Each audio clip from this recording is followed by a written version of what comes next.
Your top story tonight, Texas Attorney General Ken Paxton, along with the chairman of the Texas GOP, made a stop in East Texas today during what's being called a statewide tour of accountability.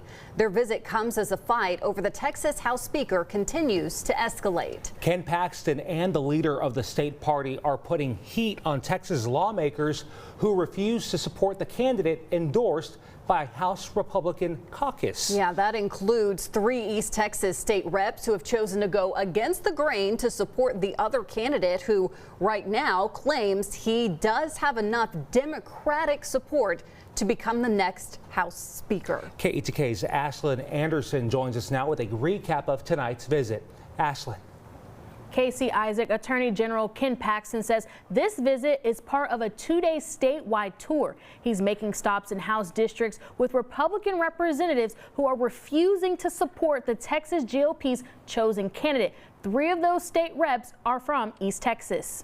We need to go after every one of those guys that tells us that they're Republican, but they don't stand up and vote for a Republican speaker. The Texas Attorney General is taking aim at state Republican lawmakers who are rejecting calls to change their support in the House Speaker race. I'm not here to pick a candidate. It's not my job. I want a person that is elected by all the Republicans and not a coalition of Democrats. That's not the way this should work. It's coming down between these 2 men, Dustin Burrows from Lubbock and David Cook from Mansfield. Cook has the majority of the House GOP support, but Burrows claims to have enough Republican and Democratic votes to cross the finish line. That doesn't sit well with some Republicans. We need to make it so uncomfortable for all of these fake Republicans that our neighbors and friends help us run them out of office. Are you with me? Democrats control who the speaker is. They have to trade off, and we end up losing our agenda with the Democrats in control of who the speaker is. That's not how this process should work.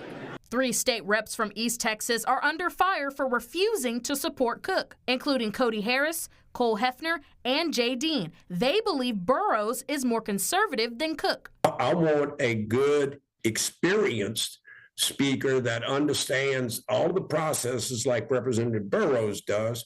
Those 3 state reps are facing censure and possible primary challengers. I don't do threats. I don't respond to threats. I've got a rock solid conservative voting record. My record speaks for itself. The speaker candidate needs 76 votes to win, and there are 88 Republicans in the House. But with the split in the GOP, Burrows would only need 14 Republicans if Democrats unite behind him. And I'm not sure they're conservative. If they were conservative, they would be listening to their own constituents. They would be supporting the Republican candidate as opposed to working with the Democrats to come up with basically a democratically elected speaker that a few Republicans joined to have their own personal power.